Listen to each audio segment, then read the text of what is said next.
Hello friends, welcome to Infotech solution. तो आज की वीडियो में हम थोड़ी सी बात करेंगे चार्जर के हवाले से। इलेक्ट्रिक बाइक में जो चार्जर अवेलेबल हैं उनकी क्या स्पेसिफ़िकेशन होने चाहिए और उसके बारे में थोड़ी सी दूसरी गाइडलाइन भी आपको देनी है कि इनका कैसे आपने ख्याल रखना है ताकि आपकी बैटरी और बाइक लंबे अरसे तक चलती रहे। तो असल में वीडियो बनाने का मकसद यही है कि लोगों को गाइड किया जाए, अवेयरनेस दी जाए, क्योंकि ये इलेक्ट्रिक बाइक पाकिस्तान में अभी नई आई हैं तो लोगों को इसके बारे में ज़्यादा आगाही नहीं है। तो दुकानदार तो हैं वो मिसगाइड करते हैं और पाकिस्तान में कोई पूछने वाला नहीं है कि आप जो मर्ज़ी चीज़ बना के लोगों को बेच दें। कोई क्वालिटी नहीं है, कोई चेक नहीं है प्राइस के ऊपर, चीज़ के ऊपर। तो आज सबसे पहले बात करते हैं चिंगची इलेक्ट्रिक बाइक में जो चार्जर अवेलेबल है वो कौन सा है, उसकी क्या स्पेसिफ़िकेशन है। तो पहली बात तो ये है कि ये फ़ास्ट चार्जर नहीं है। तो मैं आपको थोड़ी देर में बताऊंगा वीडियो के अगले हिस्से में कि फ़ास्ट चार्जर के क्या नुकसानात हैं। तो ये कंपनियां बार बार ये क्लेम करती हैं कि हमारा चार्जर फ़ास्ट है। तो फ़ास्ट चार्जर जो है वो समझे एक चलता फिरता बम है। फ्रंट साइड से देखें, ये एक स्टैंडर्ड चार्जर है, लिथियम आयन का चार्जर है। इस पे फ्रंट साइड में तो एक लाइट लगी हुई है और ये लाइट के सिर्फ दो कलर हैं, रेड और ग्रीन। ग्रीन का मतलब है ये चार्जिंग फुल हो गई है जैसे कि आम नॉर्मल चार्जर में होता है, और रेड का मतलब ये इस टाइम चार्जिंग कर रहा है। साइड पे देखें, इसमें भी आम दूसरे चार्जर की तरह एक फ़ैन लगा हुआ है जो इसको ठंडा रखता है। तो जब ये चार्जिंग फुल होने वाली होती है तो ये फ़ैन ऑफ हो जाता है, लेकिन लाइट जो है वो रेड रहती है। तो इससे में अंदाज़ा हो जाता है कि अभी चार्जिंग तकरीबन पूरी होने वाली है। तो जब ये फ़ैन ऑफ होता है तो उस टाइम ये चार्जिंग आलमोस्ट पूरी होने वाली होती है। तो मैं आपको ये चार्ट भी दिखाऊंगा, इसका जो लोड चार्ट है वो लोडिंग कैसे करता है, इसका जो वापडा के ऊपर लोड है वो भी आपको मैं दिखाऊंगा चार्ट में। जी, तो ये ग्राफ है जो कि इसके लोड को ज़ाहिर कर रहा है कि चार्जिंग मुकम्मल होने के बाद ये ग्रेजुअली अपना जो लोड है आहिस्ता आहिस्ता वो कम करता करता ज़ीरो पे ले आता है। इस स्टेप को हम टॉप अप चार्जिंग कहते हैं। यानी कि अब ये चार्जिंग तकरीबन मुकम्मल हो गई है और ये अब इंटेलिजेंटली अपना लोड आहिस्ता आहिस्ता कम कर रहा है, क्योंकि लिथियम आयन की जो चार्जिंग होती है वो थोड़ी सी मुख्तलिफ होती है। तो एक बात याद रहे इस हवाले से कि अक्सर लोग ये शिकायत करते हैं, कई लोग कंप्लेंट करते हैं कि हमारी जो बैटरी है वो 3 महीने में ख़त्म हो गई, फूल गई या आग लग गई।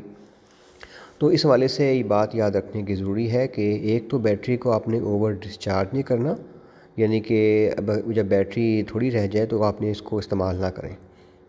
ये ना हो कि बिल्कुल ज़ीरो पे ले आएँ और फिर इसको फिर चार्ज करें।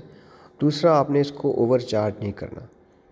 तो ओवर चार्जिंग आप देख सकते हैं जो आजकल चार्जर हैं जिसके अंदर फास्ट चार्जिंग की ऑप्शन होती है, या वो बैटरी को कट ऑफ नहीं करते, हालांकि बैटरी फुल भी हो गई है फिर भी उसको मुसलसल चार्ज करते रहते हैं। तो ये दो वजूहात हैं जिनकी बिना पर आपकी बैटरी जल्दी ख़राब हो जाती है।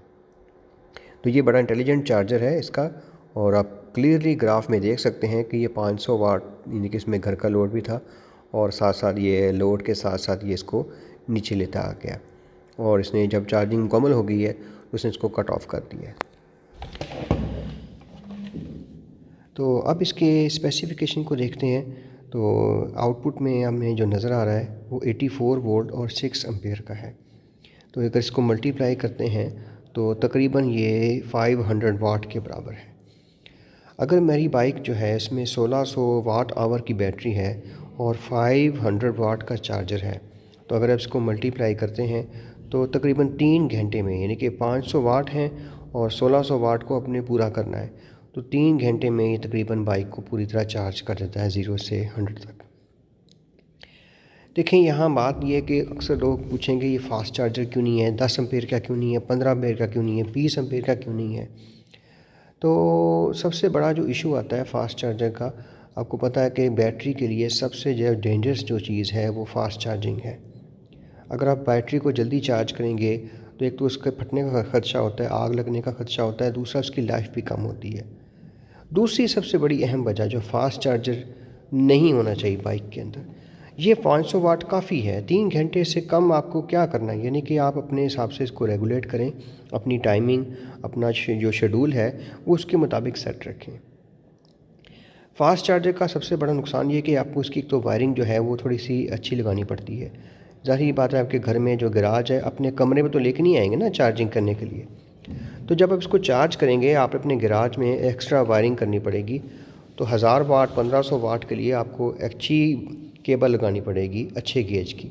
अगर आप नहीं लगाएंगे तो वो गर्म हो जाएगी और उसमें एनर्जी का लॉस होगा। दूसरी सबसे बड़ी अहम वजह, मैं बारहा ये कहता हूँ कि इलेक्ट्रिक बाइक का फ़ायदा ही उस वक्त है जब आपके घर में सोलर है। उसके अलावा इसका फ़ायदा कतई नहीं है, वरना आपको ये बहुत महंगी पड़ेगी। और आने वाले दिनों में देखिएगा कि बिजली के जो रेट हैं वो जितने बढ़ जाएंगे तो ये इलेक्ट्रिक बाइक भी शायद आम बंदे के लिए फ़ीज़िबल ना हो। तो अगर आपके पास 500 वाट के चार्जर है तो आपको कम से कम 2 किलोवाट के इन्वर्टर से आप इसको आसानी के साथ चार्ज कर सकते हैं। अगर आपके घर में सोलर है 2 किलोवाट का तो ये काफ़ी है, क्योंकि 2 किलोवाट के सोलर इन्वर्टर के साथ आपको कम से कम 2000 वाट की प्लेटें लगाएंगे। तो 2000 वाट की जो प्लेटें हैं इनकी आउटपुट 2000 वाट नहीं होती। ये सब लोग जानते हैं कि उनकी आउटपुट सिर्फ 1400 वाट तक होती है, क्योंकि इसमें लॉसेस बहुत ज़्यादा होते हैं। अब 1400 वाट के अंदर आपने ज़ाहिर सी बात है घर की अंदर चीज़ें भी चलानी है ना। क्या आपने सिर्फ ये जो सोलर का ख़र्चा लगाया है, जो खर्चा हुआ है सोलर के ऊपर, तकरीबन आपका 2-2.5 लाख 3 लाख रुपए ख़र्चा किया है, वो सिर्फ एक बाइक को चार्ज करने थोड़ी होता है। उस पर आपने घर का लोड भी चलाना है, उस पर आपने पंखे भी चलाने हैं, लाइटें भी चलानी हैं और भी दूसरी चीज़ें हैं। तो घर के लोड के साथ अगर आपके पास फास्ट चार्जर हो 1000 वाट का 1500 वाट का, तो फिर तो आप सिर्फ एक ही चीज़ चला सकेंगे, सिर्फ बैटरी ही चार्ज करेंगे मोटरसाइकिल की। आप घर का लोड उस पर नहीं चला सकते। तो ये सबसे बड़ा नुकसान है फास्ट चार्जर का। अगर आपके पास 10 एम्पेयर का या 15 एम्पेयर का चार्जर है तो उसके लिए आपको कम से कम 3 किलोवाट का इन्वर्टर लगाना पड़ेगा। तो 3 किलोवाट का आजकल हिसाब लगाने के 3 किलोवाट की जो आज के दौर में प्राइस है वो कम से कम 5 से 6 लाख रुपया है सिर्फ सोलर की। तो ये नॉर्मल जो चार्जर है इसका ये फ़ायदा है कि आपके पास अगर घर में छोटे पैमाने का छोटा इन्वर्टर भी लगा हुआ है सोलर का, उससे भी आप चार्ज कर सकते हैं। तो सोलर का सबसे बड़ा एक फ़ायदा है कि आपकी कॉस्ट जल्दी कवर हो जाती है। आपने जो बिजली के बचत में करने हैं, पैसे बचाने हैं पेट्रोल की मद में, वो आपके बहुत जल्द पूरे हो जाएंगे, क्योंकि आप almost free battery free bike को चला रहे हैं। तो दूसरा एक और फ़ायदा ये है कि आपके जो इन्वर्टर है वो आपको बड़ा लगवाना नहीं पड़ता। सोलर का जो सिस्टम है आपके घर में छोटा भी है वो भी आप चला सकते हैं। तो इसके साथ साथ ये जो 500 वाट है तो 500 वाट में अपने घर का लोड भी चलाएंगे इजीली और साथ बैटरी भी चार्ज करेंगे। तो ये तो आज की वीडियो थी इसके बारे में। तो आई होप आपको पसंद आई होगी। तो लाइक और शेयर करो, सब्सक्राइब करें। Thank you, see you next time.